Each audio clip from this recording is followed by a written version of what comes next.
Ce titre favori toise leurs adversaires. Le numéro 4, c'est Jacobs. Le 5 qui arrive, c'est Hieronymus.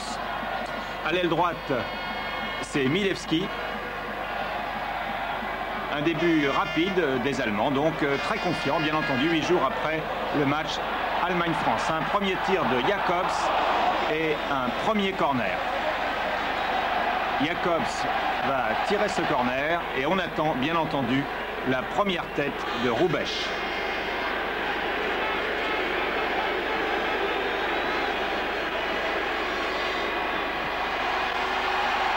Et c'est le premier arrêt de Castaneda. Tiens, tiens, ça ne passe pas comme dans du beurre. Jean Castaneda, 23 ans, qui a succédé à Ivan Kurkovic et qui effectue mercredi son premier grand match à un très haut niveau international. Michel Platini. Intervention de Nemering. Et une petite faute de Platini sur Gros, qui était chargé de marquer de près le stratège stéphanois. Reimann. Intervention de Lopez. Milewski. Hieronymus. Milewski. Jacobs. Les Allemands sont un peu surpris par le dispositif stéphanois. Les Verts jouent avec 3 vrais attaquants. Hieronymus. Milewski, contré par Zanon, qui joue donc arrière latéral. Jacques Zimaco, très replié. Un superbe crochet. Et une faute contre Zimaco, joué très rapidement. Johnny Rep cherche un appui, le trouve avec Platini, qui a vite compris qu'il redonne parfaitement à Rep. Hartwig intervient et marque contre son camp. Les Verts prennent l'avantage, les radioreporters français hurlent pour réclamer l'antenne et le premier flash urgent tombe sur les téléscripteurs. Premier signe d'affolement à Hambourg et premier signe du manque de sang-froid, ce but de Hartwig. Et les Verts qui mènent 1-0. Un but à l'extérieur, c'est déjà tout bon. Saint-Étienne espérait une courte défaite. Ne l'oublions pas encore.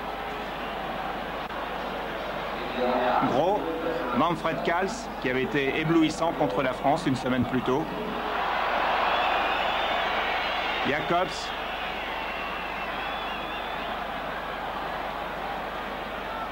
Kals. Hieronymus. Toute l'équipe de Hambourg est dans le camp de Saint-Étienne. Nemering. À nouveau Hieronymus. Et tir lointain. Castaneda n'a pas bougé. Le ralenti prouve que ce tir de Hieronymus est passé très près du poteau. Regardez.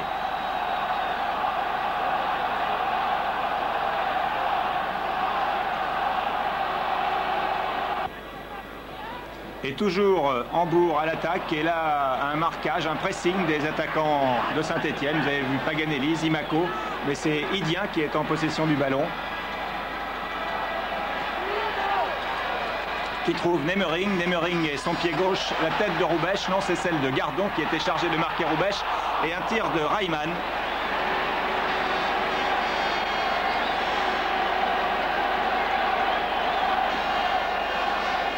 Et toujours cet avantage des Verts. Nous revoyons le centre de Nemering. Et le bon placement de Gardon.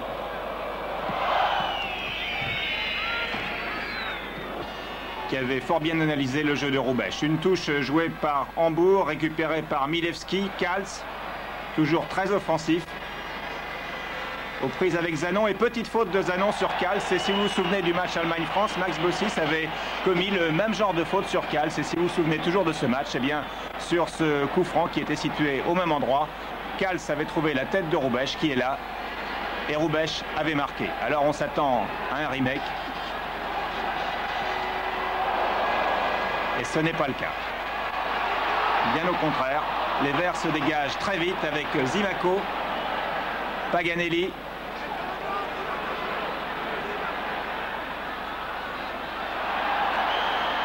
Et Michel Platini qui était bien lancé, signalé hors jeu. Petite protestation de Michel Platini qui a tout de même le sourire, très concentré cependant comme toute l'équipe stéphanoise, qui avait abordé ce match avec un esprit de revanche. Après Allemagne-France, mais aussi après l'humiliation de Mönchengladbach la saison précédente à Saint-Étienne. Intervention de Johnny Rep, un crochet superbe de Rep. Rep contourne Kals.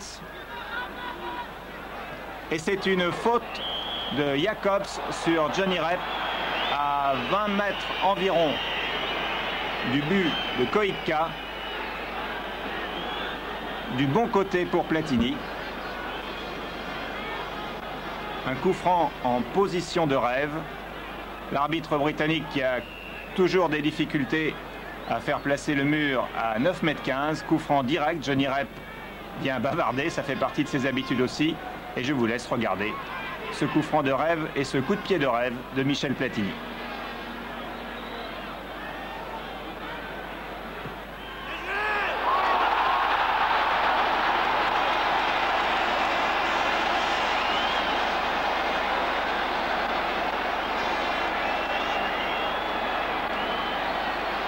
« 2-0, les Verts ne pensent plus à la courte défaite espérée.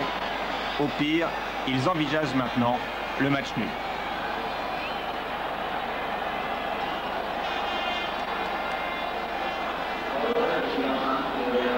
Michel Platini, qui avait été critiqué un peu sévèrement par l'entraîneur allemand Joop Derval après le match Allemagne-France, vient de remettre les pendules à l'heure. Longue ouverture pour Hrubesch, et Hrubesch qui est contré comme il faut par Jean Castaneda, qui n'a pas froid aux yeux. Horst Hrubesch, le géant abattu, capitaine d'un soir en l'absence de Magath.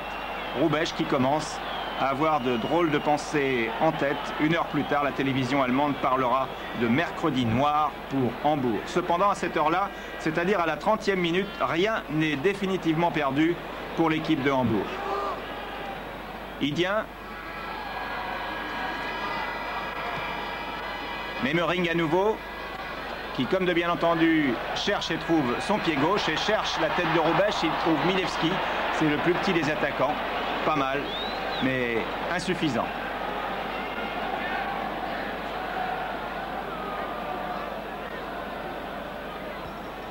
« 33e minute, dégagement de Castaneda, dégagement toujours très puissant.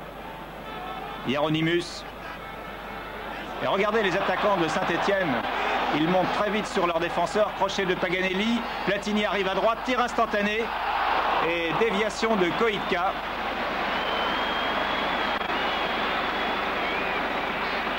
Le ralenti prouve que la trajectoire du ballon était bonne pour les Verts. Les Français dégainent plus vite que la semaine précédente. 38e minute, Kals, Memmering. Et rien, Hrubesch en difficulté. Et pendant que le réalisateur s'attarde sur un gros plan, c'est Larios qui est lancé par Battiston. Et c'est le 3e but, un tir inouï de Jean-François Larios pour un score inouï. C'est le chaos.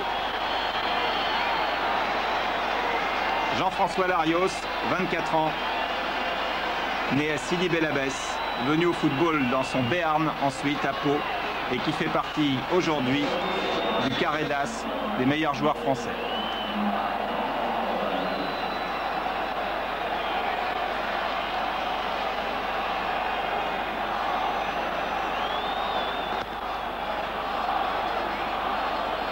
C'est la mi-temps. À la reprise, Jürgen Milewski reste au vestiaire et Bernd Wehmeyer, numéro 13, fait son entrée. Touche jouée par Kals. Centre de Kals. Dégagement au point de Castaneda qui aurait pu bloquer le ballon. Et toujours une balle d'attaque. Hrubesch qui pivote. Et bon arrêt de Castaneda.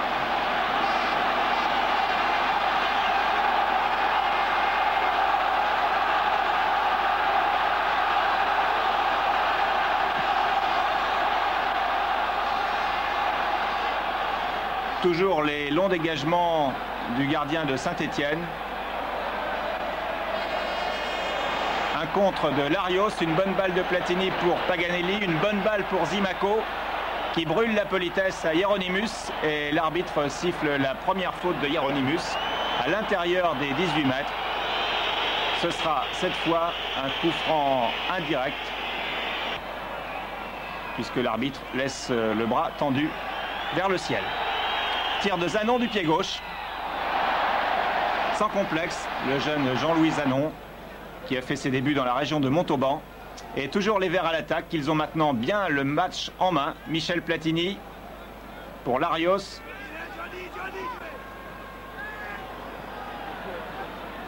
Johnny Rep qui a gagné son duel avec Kals. Remise de Platini de la tête.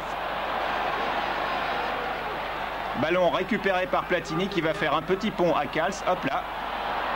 Et il faut 4 défenseurs pour stopper les 2 attaquants stéphanois.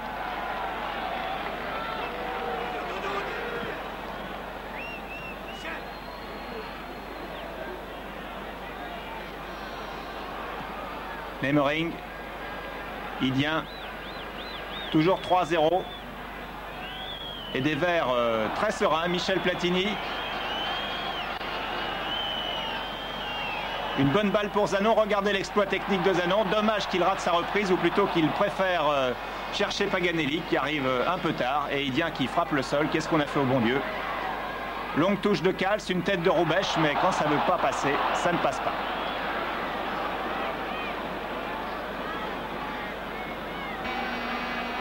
Corner, Kals, on attend toujours la tête de Roubèche et c'est Zanon qui dégage. Et là encore une occasion pour les Allemands, mais Roubèche, qui était dans un excellent soir contre la France, était dans un très mauvais soir contre Saint-Etienne. Et le public, qui en a assez, commence à partir. Il y avait 50 000 spectateurs, ils ne veulent pas voir la suite. La suite, la voici, c'est Zimaco qui lance Larios. Larios est tout seul.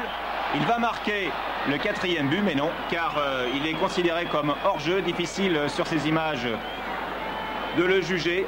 En tout cas, c'était d'un cheveu. Mais ce n'est que partie remise, vous le savez. Manfred Kals, Demeyer,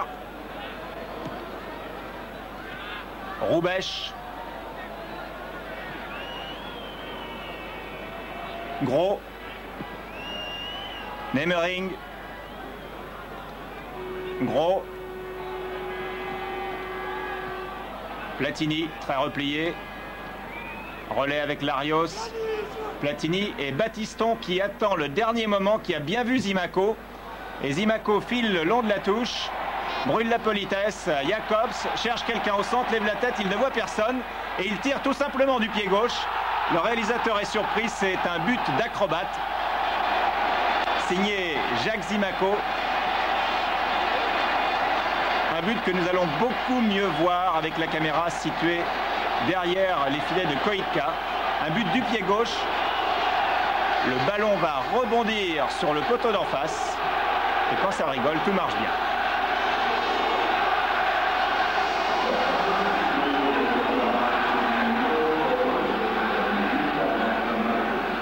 Roubèche effondré.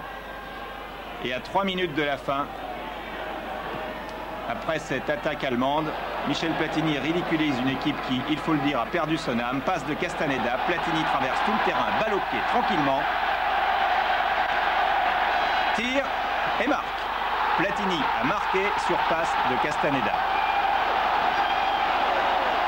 Ce 26 novembre 80 n'était pas un jour comme les autres.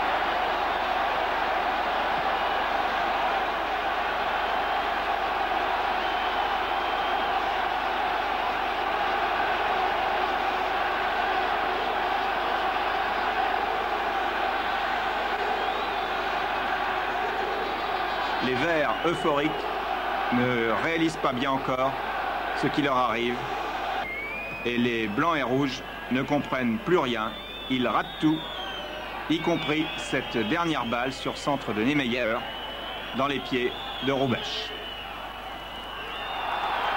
Impardonnable. Le public réclame la démission de Zebec et de Netzer. C'est la fin du match.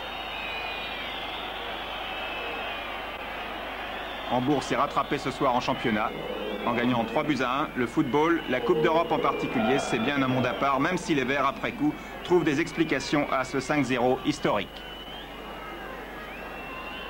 avant de terminer sa... Et tous les